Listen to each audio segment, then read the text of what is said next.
नमस्कार दोस्तों रामायण का एक दृश्य है कि जब जामवंत जी और हनुमान जी के मध्य एक संवाद होता है कि जब हनुमान जी को जो है लंका के उस पार माता सीता का पता लगाने के लिए भेजा जाता है और उस दौरान हनुमान जी इस वहाँ पर जाने को राजी नहीं हुए क्योंकि उनको जो है अपनी शक्ति का जो अनुमान नहीं था या पता नहीं था। तब उनके गुरु जामवंत जी ने उनसे कहा था कि कौन सो काज कठिन जग माही, जो नहीं होत तात तुम पाई, राम काज लगी तब अवतारा, सुनते ही भइयो पर्वताकारा। यानी हे तात, ऐसा कौन सा काम है इस संसार में जो आपसे नहीं हो सकता है, और श्री राम जी के कार्यों के निवारण हेतु ही तो आपने इस धरती पर अवतार लिया है। तब हनुमान जी को अपनी शक्ति का एहसास होता है और वो एक पर्वत की तरह विशालकाय बलशाली रूप धारण कर लेते हैं और लंका के उस पार जाने को राजी हो जाते हैं। फिर जामवंत जी कहते हैं उनको, कनक बरन तन तेज विराजा, मानव अपन गिरेन कर राजा, सिंहनाद करी बारंबारा, लीले नागो जलनीति खारा। यानी फिर जामवंत जी उनको कहते हैं कि आपका शरीर तो है, तो इतना शरीर पर तेज है आपके कि आप मानो जैसे पर्वतों के राजा या स्वामी लगते हो। तब हनुमान जी ने कहा था कि जामवंत जी, मैं इस समुद्र को है जो है केवल खेल खेल में ही लांग सकता हूँ, यानी मेरे लिए तो ये छोटी सी बात है। यानी अब हनुमान जी पूर्ण रूप से अपनी शक्ति से परिचित हो चुके थे।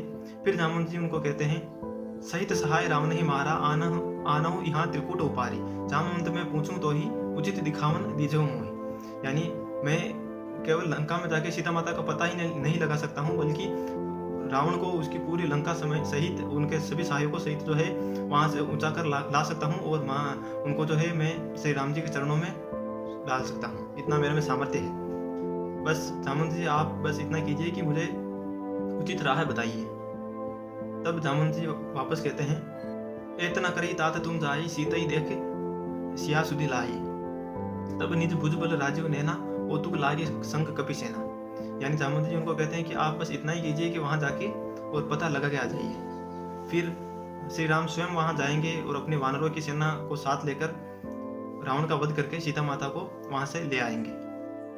और अंत में फिर यह कथन कहा जाता है, कपिसेन संग संगारि निश्चित, राम सीता ही आनी है, त्रिलोक पावन सुजस सुरमन नारदाति बखानी है, इति सुनत गावत कहत समुचत, परम पद नर पावई, रघुबीर पद पादोज मधुकर दास तुलसी गावई। इस प्रकार वानरों की सेना लेकर श्री राम जी जो है सीता जी को वहां से ले आएंगे और तब इनकी जो इस वीरता का गुणगान नारद मुनि और ब्रह्मांड में जो जितने भी देवता हैं वो सब इनकी वीरता का गुणगान करेंगे।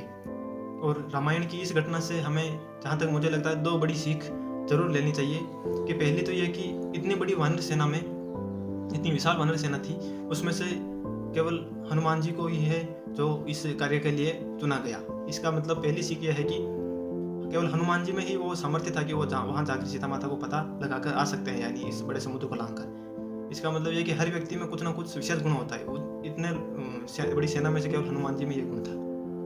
और दूसरी सीख यह है कि उनमें वो गुण था लेकिन वो खुद उस गुण से अज्ञात थे।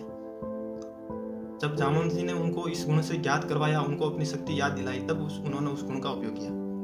यानी आप में भी कोई ना कोई गुण छिपा हुआ है जो कि अगर बाहर आ जाए तो आप अपने क्षेत्र में सबसे बड़े जो व्यक्ति बन सकते हो। यानी हर व्यक्ति में कोई ना कोई विशेष गुण होता है, लेकिन हमें उसमें उसे ढूंढने की जरूरत है और इस समय जो है हमें वो गुण अपने में खुद ढूंढना होगा, क्योंकि जहाँ तक मुझे लगता है कोई दूसरा ढूंढने के लिए शायद नहीं आएगा।